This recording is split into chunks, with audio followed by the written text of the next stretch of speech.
Hallelujah, praise the Lord. सबको जय मसीह। आज मैं अपने गांव में अपने घर में आया हुआ हूं और आपको मैं अपना वो गांव दिखाना चाहता हूं। गांव में जो मेरा घर है, जहां पर मैं बैठ करके प्रार्थना किया करता था, वचन पढ़ा करता था। तो ये मेरा छप्पर का घर है। थोड़ा सा अंदर भी दिखाते हैं आपको। तो ये अंदर से आप देखें, पूरा छप्पर का घर है। तो आज भी वैसे ही है। तो वैसे तो मैंने प्रभु यीशु मसीह को लुधियाना शहर से जाना, लेकिन जब मैं आता था अपने गांव में, अपने घर में, तो यहीं पर बैठ करके प्रभु यीशु मसीह का वचन पढ़ा करता था और प्रार्थना किया करता था।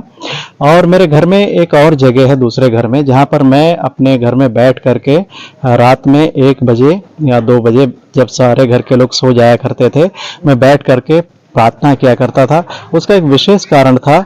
वहां पर मैं क्यों प्रार्थना किया करता था, आइए मैं आपको अंदर लिए चलता हूं और वहीं पर मैं उस कारण को बताऊंगा कि जब मेरे सारे घर के लोग सो जाते थे तो मैं वहां पर बैठ करके रात में प्रार्थना क्यों किया करता था।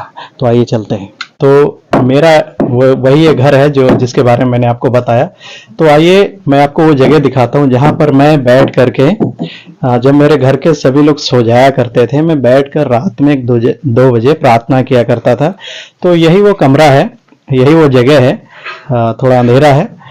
तो यहाँ पर मैं बैठ करके 1 या 2 बजे रात में, जब सब मेरे घर के लोग सो जाया करते थे, मैं प्रार्थना करता था। उसका एक कारण था, जब ये घर पक्का नहीं बना था, कमरे नहीं बने थे, ये घर कच्चा था, कच्ची कोठरी थी, मिट्टी का घर था। तो एक समय था कि जब हमारे घर में बहुत ज़्यादा हमारा परिवार जो है सक्षम परिवार था।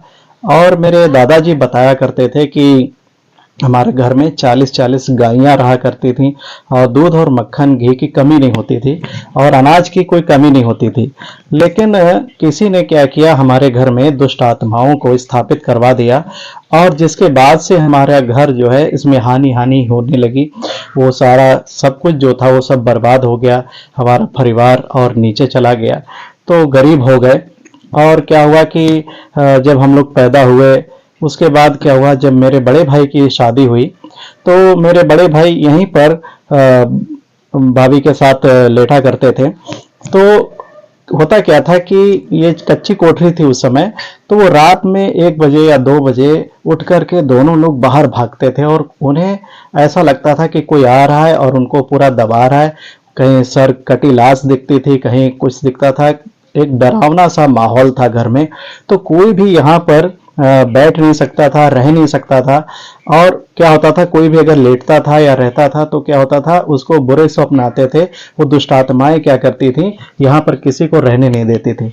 लेकिन जब मेरे प्रियो, मैंने प्रभु यीशु मसीह को 2007 में ग्रहण किया और जब मैं लुधियाना से यहाँ पर आया करता था अपने घर में, तो यहीं पर बैठ करके जब रात में सभी लोग सो जाया करते थे, मैं बैठकर वचन पढ़ता और घंटों प्रार्थना करता। और उस दुष्ट आत्मा को, जो हानि करने वाली मेरे घर में दुष्ट आत्मा थी, उसको मैं डांट करके प्रभु यीशु मसीह के जीवित सामर्थी नाम से निकाला करता था, भगाया करता था। और उसके बाद से ही क्या हुआ कि यहाँ पर ऐसा कुछ नहीं होता है, क्योंकि उसके बाद बाकी मेरे परिवार के लोग यहीं रहते हैं। तो अब वैसा जो पहले होता था कि डर के लोग भागते थे, अब वो कुछ भी नहीं होता है। प्रभु यीशु मसीह के जीवित और सामर्थी नाम से वो सारी दुष्ट आत्माएं मेरे घर से निकल गईं और बाहर हो गईं। मेरे प्रियो, जैसा कि वचन कहता है कि परमेश्वर का वचन एक बीज के समान है। तो जब बीज किसी खेत में पड़ा हुआ होता है, मैं एक किसान परिवार से हूं तो मैं इस बात को अच्छी तरीके से जानता हूं। तो जब कोई किसी फसल का, अनाज का बीज खेत में पड़ा हुआ होता है तो वो उगता जरूर है। मैंने प्रभु यीशु मसीह को जब जाना 2007 में, उससे पहले जब मेरे पिताजी अपने पढ़ाई को कर रहे थे, जब वो 9th या 10th में थे, तो हमारे गांव से शहर जो है वो 10 किलोमीटर दूर है। तो मेरे पिताजी गांव से पैदल अपने साथी लोगों के साथ वहां पढ़ने के लिए जाया करते थे। और वहां पर प्रभु यीशु मसीह के कुछ लोग उन्हें मिले और उन्होंने प्रभु यीशु मसीह के बारे में उन्हें बताया। और मेरे पिता ने उनको कुछ फॉर्म वगैरह भर के दे दिया होगा। तो वो इंग्लैंड पहुंच गया तो वहां से जब तक मैंने प्रभु यीशु मसीह को ग्रहण नहीं किया, वो वहां से इंग्लैंड से हर वर्ष उनके लिए चिट्ठी आया करती थी और उनके प्रभु यीशु मसीह के वचन के बारे में उसमें लिखा हुआ होता था। वो मेरे पास अभी नहीं है, तो वो चिट्ठी अभी मेरे पास नहीं है, नहीं तो मैं आपको दिखाता। तो मेरे प्रियो, प्रभु यीशु मसीह का वचन कभी खाली नहीं जाता। जिस रीति से यशायाह की पुस्तक में लिखा है कि जिस रीति से वर्षा आकाश से भूमि पर होती है, तो ऐसे खाली नहीं लौट जाती, उसी रीति से परमेश्वर का वचन है। जहां पर परमेश्वर का वचन बोया गया, वो उगेगा जरूर, वो फलवंत जरूर होगा।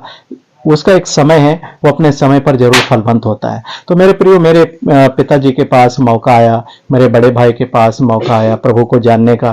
तो ना मेरे बड़े भाई ने प्रभु को ग्रहण किया, ना ही मेरे पिताजी ने ग्रहण किया। आज भी उन्होंने प्रभु को ग्रहण नहीं किया, लेकिन प्रभु ने 2007 में मुझे पकड़ लिया और अपनी सेवा के लिए खड़ा कर दिया। तो जब मेरी बुलाहट हुई लुधियाना शहर में, जब मैंने प्रभु को जाना और जब मैं संगति में जाना शुरू किया, तो मेरे प्रियो, प्रभु ने मुझे अपनी सेवा के लिए बुलाया।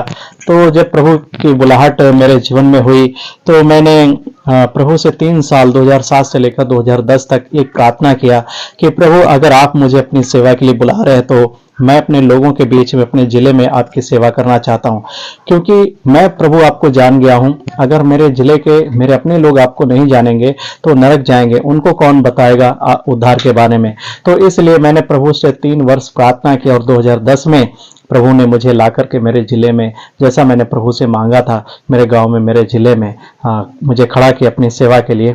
और तब से लेकर के मैं अभी तक प्रभु की सेवा अपने जिले में और आसपास के जिलों में कर रहा हूँ। प्रभु ने बहुत क्षेत्रों में इस सेवकाई को फैला दिया। तो मेरी और भी जो गवाही है मैं आपको बताऊंगा।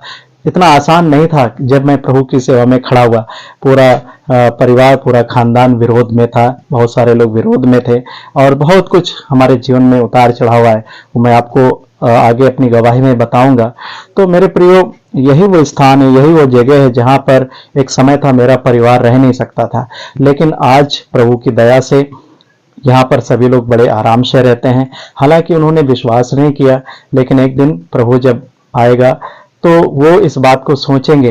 लेकिन उससे पहले मेरी प्रार्थना है कि वो प्रभु को ग्रहण करें, कहीं ऐसा ना हो कि वो उनके जीवन में पछताने के सिवा कुछ ना रहे। तो मेरे प्रियो, इस सेवकाई के लिए प्रार्थना करें और ताकि हम प्रभु का वचन लेकर इस सताव के समय में आगे बढ़ सकें, अंत के समय में आगे बढ़ सकें और प्रभु के वचन को और लोगों तक पहुंचा सकें। हालेलुया। सबको जय मसीह की। प्रभु आपको आशीष दे।